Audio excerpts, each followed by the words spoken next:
मोक्षदायक पुण्य क्षेत्रों का वर्णन। काल विशेष में विभिन्न नदियों के जल में स्नान के उत्तम फल का निर्देश तथा तीर्थों में पाप से बचे रहने की चेतावनी। सूत जी बोले, विद्वान एवं बुद्धिमान महर्षियों, मोक्षदायक शिव क्षेत्रों का वर्णन सुनो। तत्पश्चात मैं लोक रक्षा के लिए शिव संबंधी आगमों का वर्णन करूंगा। पर्वत, वन और काननों सहित इस पृथ्वी का विस्तार 50 करोड़ योजन है। भगवान शिव की आज्ञा से पृथ्वी संपूर्ण जगत को धारण करके स्थित है। भगवान शिव ने भूतल पर विभिन्न स्थानों में वहां के निवासियों को कृपा पूर्वक मोक्ष देने के लिए शिव क्षेत्र का निर्माण किया है। कुछ क्षेत्र ऐसे हैं जिन्हें देवताओं तथा ऋषियों ने अपना वासस्थान बनाकर अनुग्रहित किया है, इसलिए उनमें तीर्थत्व प्रकट हो गया है। तथा अन्य बहुत से तीर्थ क्षेत्र ऐसे हैं जो लोगों की रक्षा के लिए स्वयं प्रादुर्भूत हुए हैं। तीर्थ और क्षेत्र में जाने पर मनुष्य को सदा स्नान, दान और जप आदि करना चाहिए, अन्यथा वह रोग, दरिद्रता तथा मूर्खता आदि दोषों का भागी होता है। जो मनुष्य इस भारतवर्ष के भीतर मृत्यु को प्राप्त होता है, वह अपने पुण्य के फल से ब्रह्मलोक में वास करके पुण्यक्षय के पश्चात पुण्य मनुष्य योनि में ही जन्म लेता है। पापी मनुष्य पाप करके दुर्गति में ही पड़ता है। ब्राह्मणों पुण्य क्षेत्र में पाप कर्म किया जाए तो वह और भी दृढ़ हो जाता है। अतः पुण्य क्षेत्र में निवास करते समय सूक्ष्म से सूक्ष्म अथवा थोड़ा सा भी पाप ना करें। सिंधु और शत्रुदु अर्थात सतलज नदी के तट पर बहुत से पुण्य क्षेत्र हैं। सरस्वती नदी परम पवित्र और 60 मुख वाली कही गई है, अर्थात उसकी 60 धाराएं हैं। विद्वान पुरुष सरस्वती के उन धाराओं के तट पर निवास करे तो वह क्रमशः ब्रह्मा पद को पा लेता है। हिमालय पर्वत से निकली हुई पुण्य सलीला गंगा 100 मुख वाली नदी है।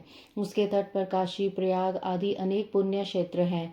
वहां मकर राशि के सूर्य होने पर गंगा की तटभूमि पहले से भी अधिक प्रशस्त एवं पुण्यदायक हो जाती है।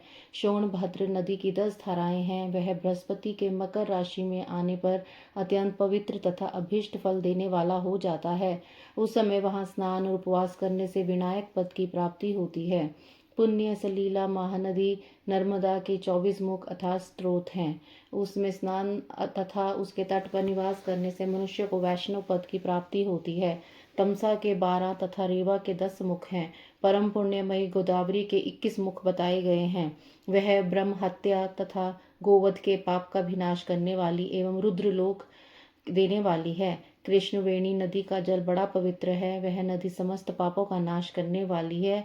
उसके 18 मुख बताए गए हैं तथा वह विष्णु लोक प्रदान करने वाली है। तुंगभद्रा के 10 मुख हैं। वह ब्रह्मलोक देने वाली है। पुण्य सलीला सुवर्ण मुखरी के 9 मुख बताए कहे गए हैं। ब्रह्मलोक से लौटे हुए जीव उसी के तट पर जन्म लेते हैं। सरस्वती नदी, पंपा सरोवर, कन्याकुमारी, अंतरीप तथा शुभकारक श्वेत नदी, यह सभी पुण्य क्षेत्र हैं। इनके तट पर निवास करने से इंद्रलोक की प्राप्ति होती है। सहाय पर्वत से निकली हुई महानदी कावेरी परम पुण्यमयी है। उसके 27 मुख बताए गए हैं। वह संपूर्ण अभीष्ट वस्तुओं को देने वाली है। उसके तट स्वर्गलोक की प्राप्ति कराने वाले तथा ब्रह्मा और विष्णु का पद देने वाले हैं। कावेरी के जो तट शैव क्षेत्र के अंतर्गत आते हैं, वे अभीष्ट फल देने के साथ ही शिवलोक प्रदान करने वाले भी हैं। नमैष्यरण्य तथा बद्रिकाश्रम में सूर्य और बृहस्पति के मेष राशि में आने पर यदि स्नान करे तो उस समय वहां किए गए स्नान, पूजन आदि को ब्रह्मलोक की प्राप्ति कराने वाला जानना चाहिए। सिंह और कर्क राशि में सूर्य की संक्रांति होने पर सिंधु नदी में किया हुआ स्नान तथा केदार तीर्थ के जल का पान एवं स्नान ज्ञानदायक माना गया है। जब बृहस्पति सिंह राशि में स्थित हो उस समय सिंह की संक्रांति से युक्त भाद्रपद मास में यदि गोदावरी के जल में स्नान किया जाए तो वह शिवलोक की प्राप्ति कराने वाला होता है। क्षेत्रे पापस्य कर्णम दृढ़म भवति भूसुरः पुण्य क्षेत्रे निवासे ही पापमनवपि नाचरित। ऐसा पूर्व काल में स्वयं भगवान शिव ने कहा है। जब सूर्य और बृहस्पति कन्या राशि में स्थित हों तब यमुना और सोनभद्र में स्नान करें। वह स्नान धर्मराज तथा गणेश जी के लोक में महान भोग प्रदान करने वाला होता है। यह महर्षियों की मान्यता है। जब सूर्य और बृहस्पति तुला राशि में स्थित हों उस समय कावेरी नदी में स्नान करें। वह स्नान भगवान विष्णु के वचन की महिमा से संपूर्ण अभीष्ट वस्तुओं को देने वाला माना गया है। जब सूर्य और बृहस्पति वृश्चिक राशि पर आ जाएं तब मार्गशीर्ष अर्थात अगहन के महीने में नर्मदा में स्नान करने से श्री विष्णु लोक की प्राप्ति हो सकती है। सूर्य और बृहस्पति के धन राशि में स्थित होने पर सुवर्णमुखी नदी में किया हुआ स्नान शिवलोक प्रदान करने वाला होता है, जैसा कि ब्रह्मा जी का वचन है। जब सूर्य और बृहस्पति मकर राशि में स्थित हों उस समय माघ मास में गंगा जी के जल में स्नान करना चाहिए। ब्रह्मा जी का कथन है कि वह स्नान शिवलोक की प्राप्ति कराने वाला होता है। शिवलोक के पश्चात ब्रह्मा और विष्णु के स्थानों में सुख भोगने पर अंत में मनुष्य को ज्ञान की प्राप्ति हो जाती है। माघ मास में तथा सूर्य के कुंभ राशि में स्थित होने पर फाल्गुन मास में गंगा जी के तट पर किया हुआ श्राद्ध, पिंडदान अथवा तिलोदक दान पिता और नाना दोनों कुलों के पितरों की अनेकों पीढ़ियों का उद्धार कराने वाला माना गया है। सूर्य और बृहस्पति जब मीन राशि में स्थित हो तब कृष्णवेणी नदी में किए गए स्नान की ऋषियों ने प्रशंसा की है। उन महीनों में पूर्वोक्त तीर्थ में किया गया स्नान इंद्र पद की प्राप्ति कराने वाला होता है। विद्वान पुरुष गंगा अथवा कावेरी नदी का आश्रय लेकर तीर्थ वास करें। ऐसा करने से तत्काल किए हुए पाप का निश्चय ही नाश हो जाता है। पुण्य क्षेत्रे कृतं पुण्यम बहुधा रिद्धिमृच्छति। पुण्य क्षेत्रे कृतं पापम महदण्वपि जायते। तत्कालं जीवनार्थ चेत पुण्येन क्षयमेष्यति। पुण्यैश्वर्यदं प्राहु कायिकं वाचिकं तथा मानसं च तथा पापं तादृश्यं नाशयेद द्विजः। मांसं वज्रलेपं तु कल्पानुगम तथा। रुद्रलोक प्रदान करने वाले बहुत से क्षेत्र हैं। ताम्रपाणी और वेगवती, ये दोनों नदियां ब्रह्मलोक की प्राप्ति रूप फल देने वाली हैं। इन दोनों के तट पर कितने ही स्वर्गदायक क्षेत्र हैं। इन दोनों के मध्य में बहुत से पुण्यप्रद क्षेत्र हैं। वहां निवास करने वाला विद्वान पुरुष वैसे फल का भागी होता है। सदाचार, उत्तम वृत्ति तथा सद्भावना के साथ मन में दया भाव रखते हुए विद्वान पुरुष को तीर्थ में निवास करना चाहिए, अन्यथा उसका फल नहीं मिलता। पुण्य क्षेत्र में किया हुआ थोड़ा सा भी पुण्य अनेक प्रकार से वृद्धि को प्राप्त होता है तथा वहां किया हुआ छोटा सा पाप भी पुण्य महान हो जाता है। माफ करना गुरुजी। यदि पुण्य क्षेत्र में रहकर ही जीवन बिताने का निश्चय हो तो उस पुण्य संकल्प से उसका पहले का सारा पाप तत्काल नष्ट हो जाएगा, क्योंकि पुण्य को ऐश्वर्यदायक कहा गया है। ब्राह्मणों, तीर्थ वास जनित पुण्य कायिक, वाचिक और मानसिक सारे पापों का नाश कर देता है। तीर्थ में किया हुआ मानसिक पाप वज्रलेप हो जाता है, वह कई कल्पों तक पीछा नहीं छोड़ता। वैसा पाप केवल ध्यान से नष्ट होता है, अन्यथा नहीं। वाचक पाप जप से तथा कायिक पाप शरीर को सुखाने जैसे कठोर तप से नष्ट होता है। अतः सुख चाहने वाले पुरुष को देवताओं की पूजा करते और ब्राह्मणों को दान करते हुए पाप से बचकर ही तीर्थ निवास करना चाहिए। शौचाचार, स्नान, भस्म धारण, संध्या वंदन, प्रणव जप, गायत्री जप, दान, न्यायतः धनोपार्जन तथा अग्निहोत्र आदि की विधि एवं महिमा का वर्णन। ऋषियों ने कहा, सूत जी, अब आप शीघ्र ही हमें वह सदाचार सुनाइए जिससे विद्वान पुरुष पुण्य लोकों पर विजय पाता है। स्वर्ग प्रदान करने वाले धर्ममय आचार तथा नरक का कष्ट देने वाले अधर्ममय आचारों का भी वर्णन कीजिए। सूत जी बोले, सदाचार का पालन करने वाला विद्वान ब्राह्मण ही वास्तव में ब्राह्मण नाम धारण करने का अधिकारी है, जो केवल वेदोक्त आचार का पालन करने वाला एवं वेदिका का अभ्यासी है। उस ब्राह्मण की विप्र संज्ञा होती है। सदाचार, वेदाचार तथा विद्या, इनमें से एक एक गुण से ही युक्त होने पर उसे द्विज कहते हैं, जिसमें स्वल्प मात्रा में ही आचार का पालन देखा जाता है। जिसने वेदाध्ययन भी बहुत कम किया है तथा जो राजा का सेवक अर्थात पुरोहित, मंत्री आदि है, उसे क्षत्रिय ब्राह्मण कहते हैं।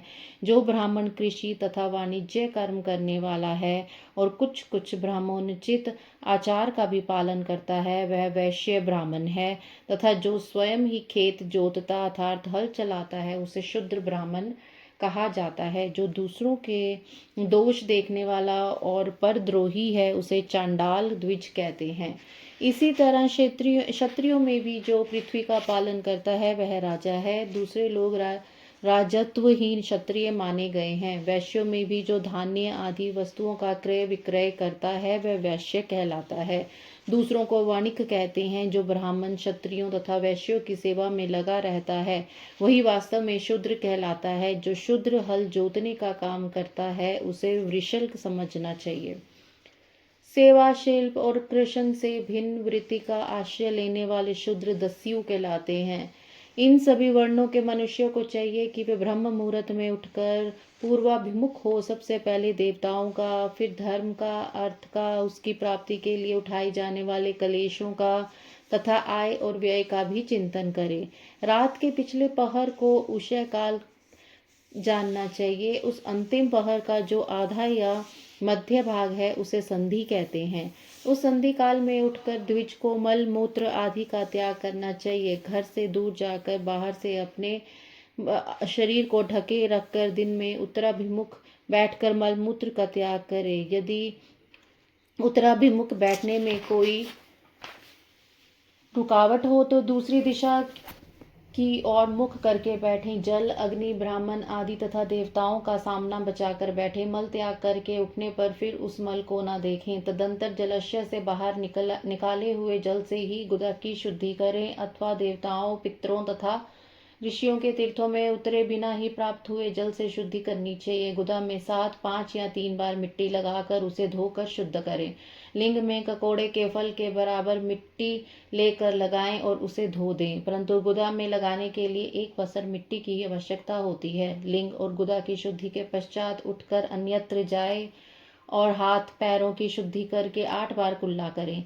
जिस किसी वृक्ष के पत्ते से अथवा उसके पतले काष्ठ से जल के बाहर दतुअन करना चाहिए उस समय तर्जनी अंगुल का उपयोग न करें। यह दंत शुद्धि का विधान बताया गया है।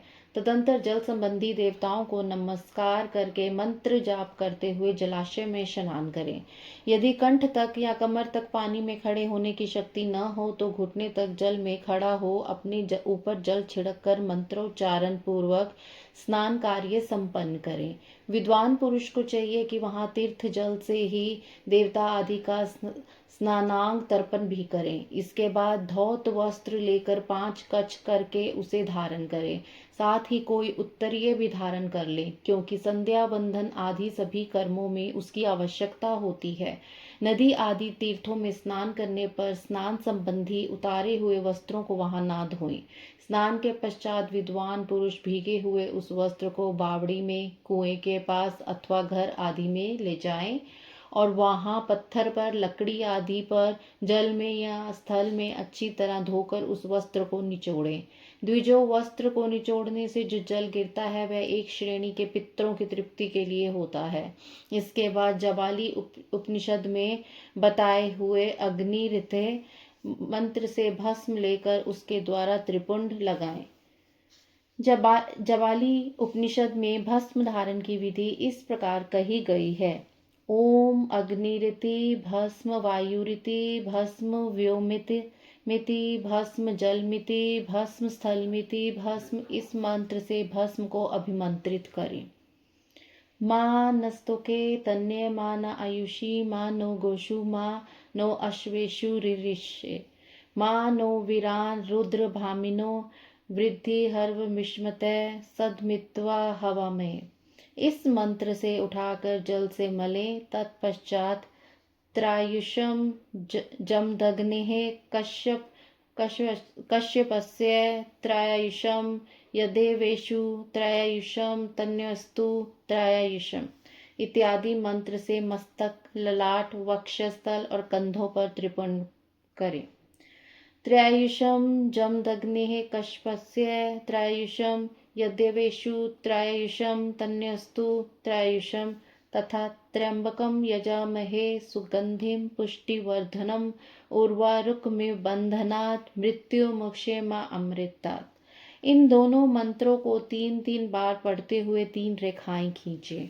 इस विधि का पालन न किया जाए इसके पूर्व ही यदि जल में भस्म गिर जाए तो गिराने वाला नरक में जाता है। आपो ही ष्ठा इत्यादि मंत्र से पाप शांति के लिए सिर पर जल छिड़के तथा यस्य श्याया इस मंत्र को पढ़कर पैर पर जल छिड़कें। इसे संधि प्रोक्षण कहते हैं।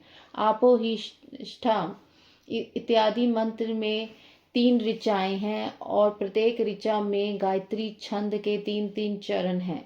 इनमें से प्रत्येक ऋचा के 3 चरणों का पाठ करते हुए क्रमशः पैर, मस्तक और हृदय में जल छिड़कें। दूसरी ऋचा के 3 चरणों को पढ़कर क्रमशः मस्तक, हृदय और पैर में जल छिड़कें तथा तीसरी ऋचा के 3 चरणों का पाठ करते हुए क्रमशः हृदय, पैर और मस्तक का जल से प्रोक्षण करें। इसे विद्वान पुरुष मंत्र स्नान मानते हैं। किसी अपवित्र वस्तु से किंचित स्पर्श हो जाने पर, अपना स्वास्थ्य ठीक न रहने पर, राजा और राष्ट्र पर भय उपस्थित होने पर तथा यात्रा काल में जल की उपलब्धि न होने की व्यवस्था आ जाने पर मंत्र स्नान करना चाहिए। प्रातः काल सूर्यश्च माँ मनुष्य इत्यादि सूर्यानुवाक से तथा सायंकाल अग्निश्च माँ मनुष्य इत्यादि अग्नि संबंधी अनुवाक से जल का आचमन करके पुनः जल से अपने अंगों का परीक्षण करें। मध्याह्न काल में भी आपय पुनंतु इस मंत्र से आचमन करके पूर्वव्रत प्रोक्षण या मार्जन करना चाहिए। प्रातः काल की संध्योपासना में गायत्री मंत्र का जप करके 3 बार ऊपर की ओर सूर्य देव को अर्घ्य देने चाहिए। ब्राह्मणों, मध्याह्न काल में गायत्री मंत्र के उच्चारण पूर्वक सूर्य को ही अर्घ्य देना चाहिए, एक ही अर्घ्य देना चाहिए। फिर सायंकाल आने पर पश्चिम की ओर मुख करके बैठ जाएं और पृथ्वी पर ही सूर्य के लिए अर्घ्य दें, ऊपर की ओर नहीं। प्रातः काल और मध्याह्न के समय अंजलि में अर्घ्य जल लेकर अंगुलियों की ओर से सूर्य देव के लिए अर्घ्य दें। फिर अंगुलियों के छिद्र से ढलते हुए सूर्य को देखें तथा उनके लिए स्वतः प्रदक्षिणा करके शुद्ध आचमन करें। सायंकाल में सूर्य अस्त 2 घड़ी पहले की हुई संध्या निष्फल होती है, क्योंकि वह साय संध्या का समय नहीं है। ठीक समय पर संध्या करनी चाहिए, ऐसे शास्त्र की आज्ञा है। यदि संध्योपासना किए बिना दिन बीत जाए तो प्रत्येक समय के लिए क्रमशः प्रायश्चित करना चाहिए। यदि एक दिन बीते और प्रत्येक बीते हुए संध्या काल के लिए नित्य नियम के अतिरिक्त 100 गायत्री मंत्र का अधिक जप करें। यदि नित्य कर्म के लुप्त हुए 10 दिन से अधिक बीत जाएं तो उसके प्रायश्चित रूप में 1,00,000 गायत्री मंत्र का जाप करना चाहिए। यदि 1 मास तक नित्य कर्म छूट जाए तो पुनः अपना उपनयन संस्कार कराएं। अर्थ सिद्धि के लिए ईश, गौरी, कार्तिकेय, विष्णु, ब्रह्मा, चंद्रमा और यम तथा ऐसे ही अन्य देवताओं का भी शुद्ध जल से तर्पण करें। फिर तर्पण कर्म को ब्रह्मार्पण करके शुद्ध आचमन करें। तीर्थ के दक्षिण प्रशस्त मठ में, मंत्रालय में, देवालय में, घर में अथवा अन्य किसी नियत स्थान में आसन पर स्थिरता पूर्वक बैठकर विद्वान पुरुष अपनी बुद्धि को स्थिर करके और संपूर्ण देवताओं को नमस्कार करके पहले प्रणव का जप करने के पश्चात गायत्री मंत्र की आवृत्ति करें। प्रणव के आ, उ और म इन तीनों अक्षरों से जीव और ब्रह्मा की एकता का प्रतिपादन होता है। इस बात को जानकर प्रणव अर्थात ओम का जप करें। जप काल में यह भावना करनी चाहिए कि हम तीनों लोकों की सृष्टि करने वाला ब्रह्मा, पालन करने वाले विष्णु तथा संहार करने वाले रुद्र की जो स्वयं प्रकाश चिन्मय है उपासना करते हैं। यह ब्रह्मा स्वरूप ओंकार हमारी कर्मेंद्रियों और ज्ञानेंद्रियों की वृत्तियों को, मन की वृत्तियों को तथा बुद्धि वृत्तियों को सदा भोग और तथा मोक्ष प्रदान करने वाले धर्म एवं ज्ञान की ओर प्रेरित करें। प्रणव के इस अर्थ का बुद्धि के द्वारा चिंतन करता हुआ जो इसका जप करता है वह निश्चय ही ब्रह्मा को प्राप्त कर लेता है, अथवा अर्थानुसंधान के बिना भी प्रणव का नित्य जप करना चाहिए। इससे ब्रह्मत्व की पूर्ति होती है। ब्रह्मत्व की पूर्ति के लिए श्रेष्ठ ब्राह्मण को प्रतिदिन प्रातःकाल 1 सहस्त्र गायत्री मंत्र का जप करना चाहिए। मध्याह्न काल में 100 बार और सायंकाल में 28 बार जप की विधि है। अन्य वर्ण के लोगों को अर्थात क्षत्रिय और वैश्यों को तीनों संध्याओं के समय यथासाध्य गायत्री जप करना चाहिए। शरीर के भीतर मूलाधार, स्वाधिष्ठान, मणिपुर, अनाहत, आज्ञा और सहस्त्रार हैं। ये 6 चक्र हैं। इनमें मूलाधार से लेकर सहस्त्रार तक 6 चक्र स्थानों में क्रमशः विदेश्वर, ब्रह्मा, विष्णु, ईश, जीवात्मा और परमेश्वर स्थित हैं। इन सब में ब्रह्मा बुद्धि करके इनकी एकता का निश्चय करें और वह ब्रह्मा मैं हूँ, ऐसी भावना पूर्वक प्रत्येक श्वास के साथ सोहम का जाप करें। उन्हें विदेश्वर आदि की ब्रह्मांड आदि में तथा उस शरीर के बाहर भी भावना करें। प्रकृति के विकारभूत महातत्व से लेकर पंचभूत पर्यंत तत्वों से बना हुआ जो शरीर है, ऐसे सहस्त्र शरीरों का एक एक अजपा गायत्री के जप से एक एक करके क्रम से अतिक्रमण करके जीव को धीरे धीरे परमात्मा से संयुक्त करें। यह जप का तत्व बताया गया है। 100 अथवा 28 मंत्रों के जप से उतने ही शरीरों का अतिक्रमण होता है। इस प्रकार जो मंत्रों का जप है, इसी को आदिक्रम से वास्तविक जप जानना चाहिए। सहस्त्र बार किया हुआ जप ब्रह्मा लोक प्रदान करने वाला होता है, ऐसा जानना चाहिए। 100 बार किया हुआ जप इंद्र पद की प्राप्ति कराने वाला माना गया है। ब्राह्मणेतर पुरुष आत्मरक्षा के लिए जो स्वल्प मात्रा में जप करता है, वह ब्राह्मण के कुल में जन्म लेता है। माफ करना गुरु जी। प्रतिदिन सूर्योपस्थान करके उपयुक्त रूप से जप का अनुष्ठान करना चाहिए। 12 लाख गायत्री का जप करने वाला पुरुष पूर्ण रूप से ब्राह्मण कहा गया है। जिस ब्राह्मण ने 1 लाख गायत्री का भी जप न किया हो, उसे वैदिक कार्यों में न लगाएं। 70 वर्ष की अवस्था तक नियम पालन पूर्वक कार्य करें। इसके बाद गृह त्याग कर संन्यास ले लें। परिवारजक या सन्यासी पुरुष नित्य प्रातः काल 12,000 प्रणव का जप करे। यदि एक दिन इस नियम का उल्लंघन हो जाए तो दूसरे दिन उसके बदले में उतना मंत्र और अधिक जपना चाहिए और सदा इस प्रकार जप को चलाने का प्रयत्न करना चाहिए। यदि क्रमशः 1 मास आदि का उल्लंघन हो गया तो 1.5 लाख जप करके उसका प्रायश्चित करना चाहिए। इससे अधिक समय तक नियम का उल्लंघन हो जाए तो पुनः नए सिरे से गुरु से नियम ग्रहण करें। ऐसा कराने से दोषों की शांति होती है, अन्यथा वह रौरव नरक में जाता है। जो सकाम भावना से युक्त गृहस्थ ब्राह्मण है, उसी को धर्म तथा अर्थ के लिए यत्न करना चाहिए। मुमुक्षु ब्राह्मण को तो सदा ज्ञान का ही अभ्यास करना चाहिए। धर्म से अर्थ की प्राप्ति होती है, अर्थ से भोग सुलभ होता है, फिर उस भोग से वैराग्य की संभावना होती है। धर्म पूर्वक उपार्जित धन से जो भोग प्राप्त होता है, उससे एक दिन अवश्य वैराग्य का उदय होता है। धर्म के विपरीत धर्म से उपार्जित हुए धन के द्वारा जो भोग प्राप्त होता है, उससे भोगों के प्रति आसक्ति उत्पन्न होती है। मनुष्य धर्म से धन पाता है, तपस्या से उसे दिव्य रूप की प्राप्ति होती है। कामनाओं का त्याग करने वाले पुरुष के अंतःकरण की शुद्धि होती है, उस शुद्धि से ज्ञान का उदय होता है, इसमें संशय नहीं है। सतयुग आदि में तप को ही प्रशस्त कहा गया है, किंतु कलयुग में द्रव्य साध्य धर्म अर्थात दान आदि अच्छा माना गया है। सतयुग में ध्यान से, त्रेता में तपस्या से और द्वापर में यज्ञ करने से ज्ञान की सिद्धि होती है, परंतु कलयुग में प्रतिमा अर्थात भगवती ग्रह की पूजा से ज्ञान लाभ होता है। अधर्म हिंसा अर्थात दुख रूप है और धर्म सुख रूप है। अधर्म से मनुष्य दुख पाता है और धर्म से वह सुख एवं अभ्युदय का भागी होता है। दुराचार से दुख प्राप्त होता है और सदाचार से सुख। अतः भोग और मोक्ष की सिद्धि के लिए धर्म का उपार्जन करना चाहिए। जिसके घर में कम से कम 4 मनुष्य हैं, ऐसे कुटुंबी ब्राह्मण को जो 100 वर्ष के लिए जीविका अर्थात जीवन निर्वाह की सामग्री देता है, उसके लिए वह दान ब्रह्मालोक की प्राप्ति कराने वाला होता है। 1 सहस्त्र चंद्रायन व्रत का अनुष्ठान ब्रह्मालोकदायक माना गया है।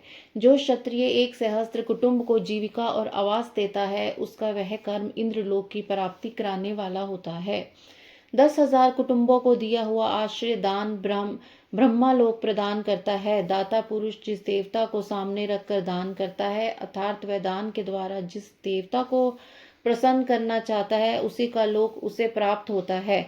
यह बात वेता पुरुष अच्छी तरह जानते हैं। धनहीन पुरुष सदा तपस्या का उपार्जन करें, क्योंकि तपस्या और तीर्थ सेवन से अक्षय सुख पाकर मनुष्य उसका उपभोग करता है।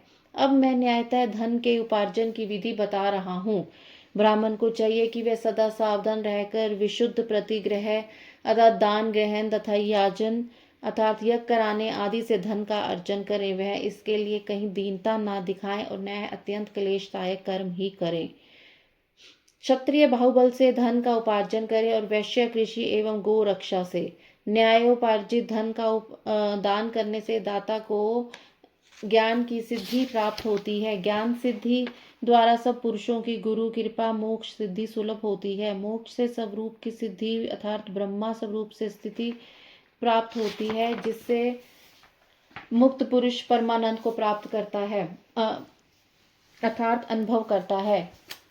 गृहस्थ पुरुष को चाहिए कि वह दान, धान्य आदि एवं सब वस्तुओं का दान करे। वह तृष्णा निवृत्ति के लिए जल तथा क्षुधा रूपी रोग की शांति के लिए सदा अन्न का दान करे। खेत, धान्य, कच्चा अन्न तथा भक्ष्य, भोज्य, लेह और चोष्य, ये 4 प्रकार के सिद्ध अन्न दान करने चाहिए। जिसके अन्न को खाकर मनुष्य जब तक कथा श्रवण आदि सधर्म का पालन करता है, उतने समय तक उसके किए हुए पुण्य फल का आधा भाग दाता को मिल जाता है, इसमें संशय नहीं है। दान लेने वाला पुरुष दान में प्राप्त हुई वस्तु का दान तथा तपस्या करके अपने प्रतिग्रह जनित पाप की शुद्धि कर ले, अन्यथा उसे रौरव नरक में गिरना पड़ता है। अपने धन के 3 भाग करे, एक भाग धर्म के लिए, दूसरा भाग वृद्धि के लिए और तीसरा भाग अपने उपभोग के लिए। नित्य, नैमित्तिक और काम्य, ये तीनों प्रकार के कर्म धर्मार्थ रखे हुए धन से करें। साधक को चाहिए कि वह वृद्धि के लिए रखे हुए धन से ऐसा व्यापार करे जिससे उस धन की वृद्धि हो तथा उपभोग के लिए रक्षित धन से हितकारक, परिमित एवं पवित्र भोग भोगे। खेती से पैदा किए हुए धन का 10वां अंश दान कर दे, इससे पाप की शुद्धि होती है। शेष धन से धर्म, वृद्धि एवं उपभोग करे, अन्यथा वह रौरव नरक में पड़ता है अथवा उसकी बुद्धि पाप पूर्ण हो जाती है तथा या खेती ही चौपट हो जाती है। वृद्धि के लिए किए गए व्यापार में प्राप्त हुए धन का 6ठा भाग दान कर देने योग्य है। बुद्धिमान पुरुष अवश्य उसका दान कर दे। विद्वान को चाहिए कि वह दूसरों के लिए दोषों का बखान ना करे। ब्राह्मणों दोषवश दूसरों के सुने या देखे हुए छिद्र को भी प्रकट ना करे। विद्वान पुरुष ऐसी बातें ना कहें जो समस्त प्राणियों के हृदय में रोष पैदा करने वाली हों। ऐश्वर्य की सिद्धि के लिए दोनों संध्याओं के समय अग्निहोत्र कर्म अवश्य करें। जो दोनों समय अग्निहोत्र करने में असमर्थ है, वह एक ही समय सूर्य और अग्नि को विधि पूर्वक दी हुई आहुति से संतुष्ट करे। चावल, धान्य, घी, फल, कंद तथा हविष्य इसके द्वारा विधि पूर्वक स्थालीपाक बनाएं तथा यथोचित रीति से सूर्य और अग्नि को अर्पित करें। यदि हविष्य का अभाव हो तो प्रधान होम मात्र करें। सदा सुरक्षित रहने वाली अग्नि को विद्वान पुरुष अजस्त्र की संज्ञा देते हैं अथवा संध्या काल में जप मात्र या सूर्य की वंदना मात्र कर लें। आत्मज्ञान की इच्छा वाले तथा धनार्थी पुरुष को भी इस प्रकार विधिवत उपासना करनी चाहिए। जो सदा ब्रह्मा यज्ञ में तत्पर होते हैं, देवताओं की पूजा में लगे रहते हैं, नित्य अग्नि पूजा एवं गुरु पूजा में अनुरक्त होते हैं तथा ब्राह्मणों को तृप्त किया करते हैं, वे सब लोग स्वर्ग लोक के भागी होते हैं।